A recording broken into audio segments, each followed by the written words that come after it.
Hey, Shalom. First off, I want to start off by giving all praises to Yahweh, Ba'ashem, Hawashai, Ba'ashem, Rakakadash. Also want to give a double honors to the apostles and elders of Great Millstone who taught me this word and the brothers who teach down with sincerity. And also want to give a salutations to the elect scattered across the four corners of the earth. Hey, and this one is just going to be my response to the Genesis situation because it's popping up everywhere. And they're saying that Esau can be saved. All right, and so we're just going to go into a few precepts and prove that they cannot be saved. The first precept I want to start off with is Jeremiah 30:16.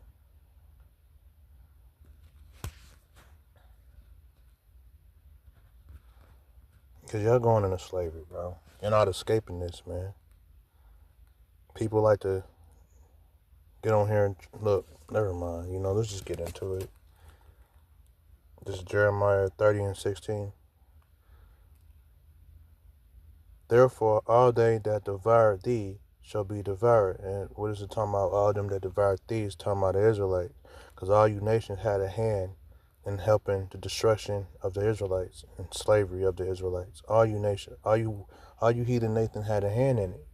According to Psalms 83. All right, and Lamentations 2, which I'm gonna get into. Therefore, all they that devour thee shall be devoured, and all thy adversaries, every one of them shall go into captivity, and they that spoiled thee shall be a spoil, and all that prey upon thee will I give for a prey.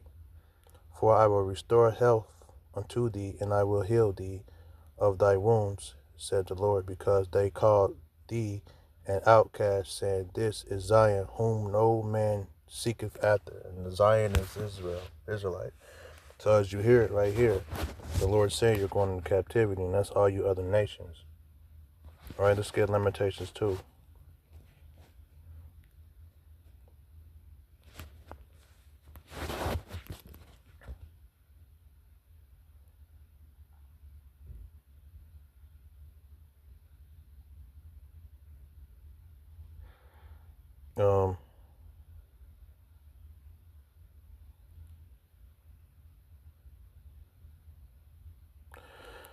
All right, I'm going to start at 2. The Lord hath swallowed up all the inhabitants of Jacob, and have not pitied. He had thrown down in his wrath the strongholds of the daughters of Judah. He hath brought them down to the ground. He hath polluted the kingdom and the princes thereof.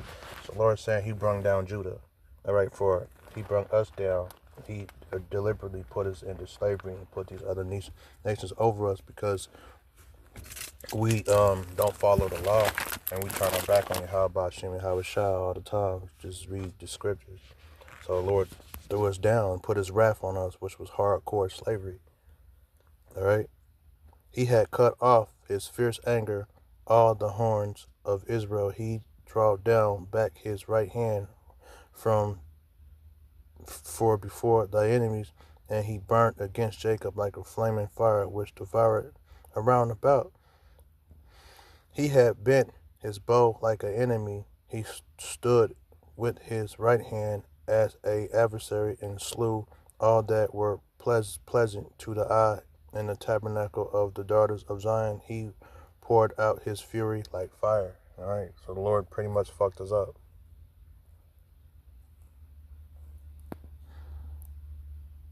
Thy Lord was an enemy. He had swallowed up Israel.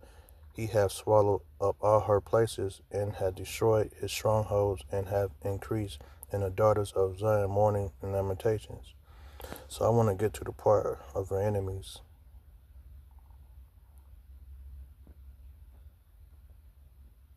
Come on, give me a minute.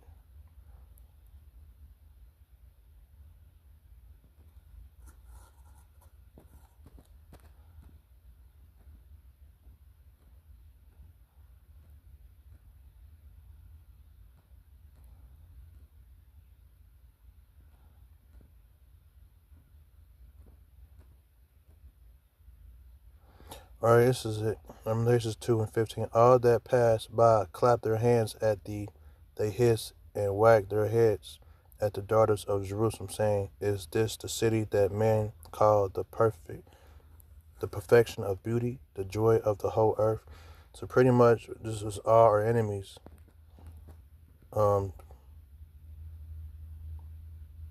our enemies loved it. And all our enemies helped put us in captivity. Right? Right here. This is Lamentations 16, 2 and 16. All thy enemies have opened their mouth against thee. They hiss and they garnish the teeth. They say, We have swallowed her up. Certainly this is the day that we looked for. We have found, we have seen it. The Lord hath done that which he had devised. He had fulfilled his word that he had commanded in the days of old. He hath thrown down and had no pity, and he had caused thy enemy to rejoice over thee.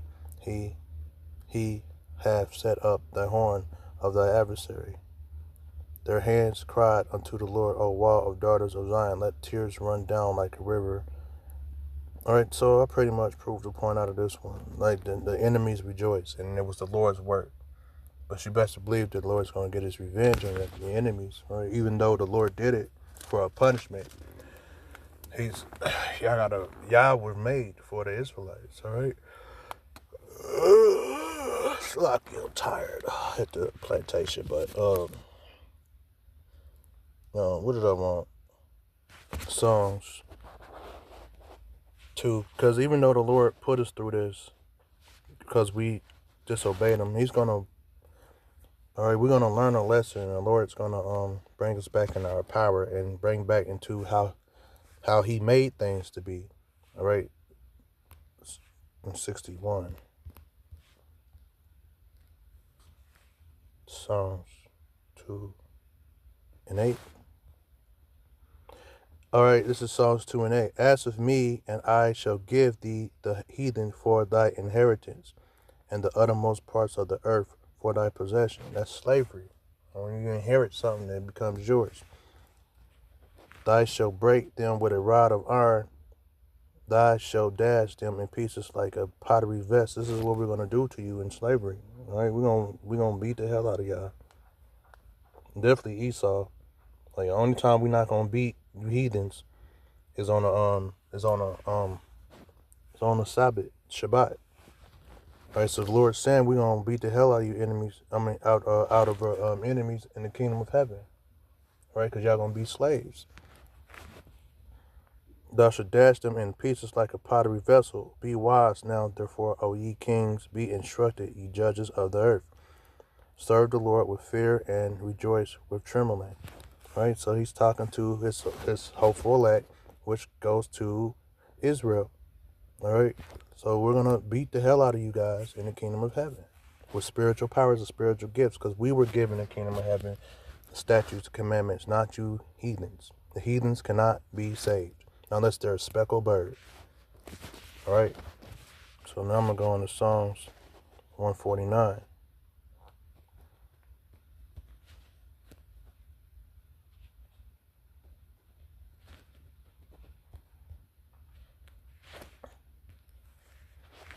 This is Psalms 149. I'm going to start at 6. Let the high praises of Yahweh be in their mouths, and a two-edged sword in their hands, to execute vengeance upon the heathen, as you see, and punishment upon the people, to bind their kings with chains and their nobles with feathers of arm. What's that? That's slavery. To execute upon them the judgment written. This honor have all his saints. Praise ye the Lord. And the saints are the Israelites. All right. So that's slavery again. Let's see. Then we got Isaiah 60.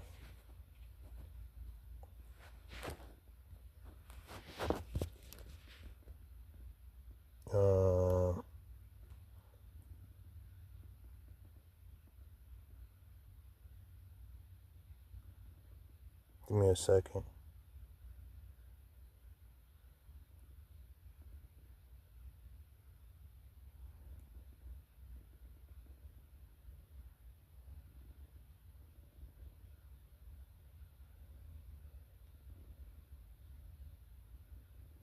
Um,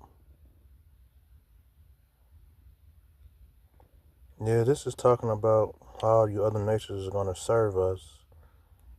But I haven't read this in a minute. I was just listening to the Apostle Gabar and writing down these three.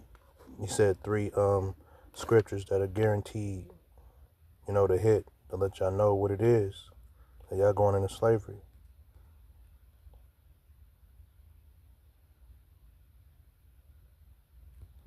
All right, so I need to go through this before I read on this, but you can read Isaiah 62, and this is explaining how the heathens will come to glorified Zion. They're going to come and worship Zion, and our laws and commandments, and Yahweh and Yahweh. And the Gentiles shall come to thy light, and kings to the brightness of thy rising. Lift up thy eyes round about, and see all that gather themselves together. They come to thee. The sons shall come from far, and thy daughters shall be nourished at thy side. Then thou shalt see the flow together, and thy heart shall fear and be enlarged, because the abundance of the sea shall be converted unto thee. The forces of the Gentiles shall come unto thee. And the Gentiles, you heathen nations, y'all gonna come, y'all gonna bow to us. That's pretty much what that's saying. Alright. You can read that on your own. I'm gonna read more into that. I haven't read it in a while. But what else I got? I did Jeremiah 30, we did Lamentations 2. Alright. Psalms 83 is gonna let you know who the enemies of the Israelites are.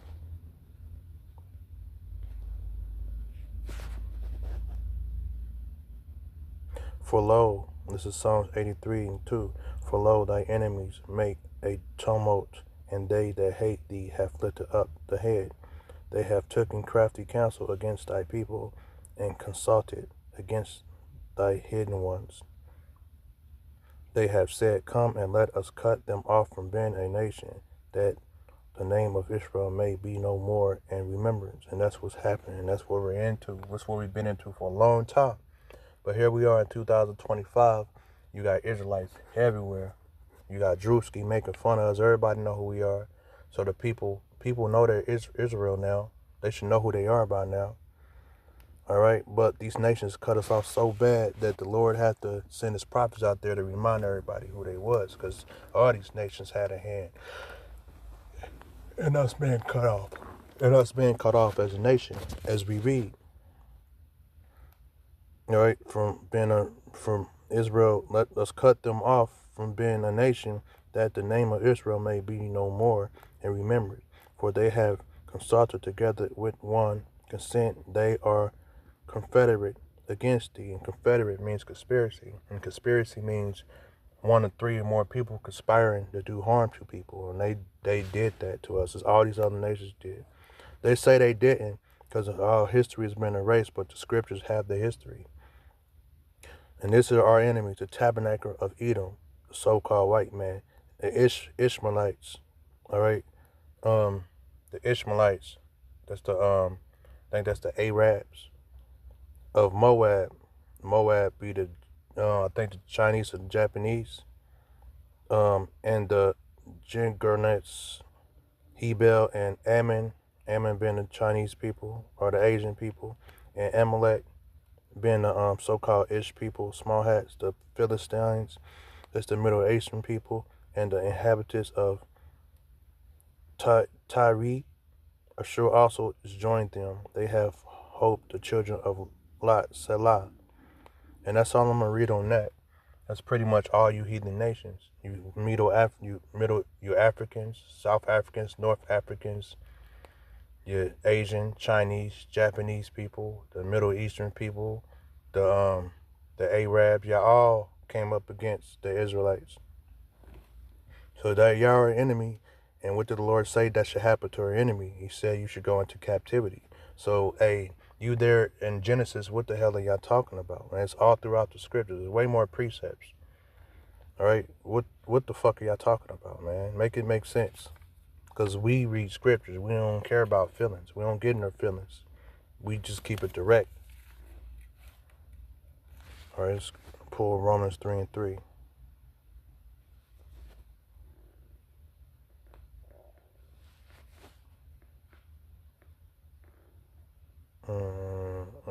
that.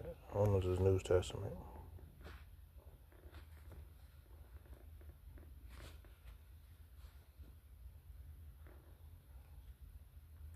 Romans 3:3. For what if some do not believe?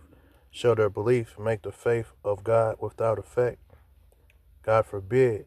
Yet let God be true, but every man a liar, as it is written, that thou mightest be justified in the saying, and mightest overcome when thou art judged.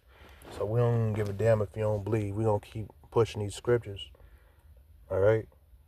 So with that being said, I hope this lesson was edifying to the flock and the speckled birds, and I mean to the hopeful elect. All right. With that being said, shalom.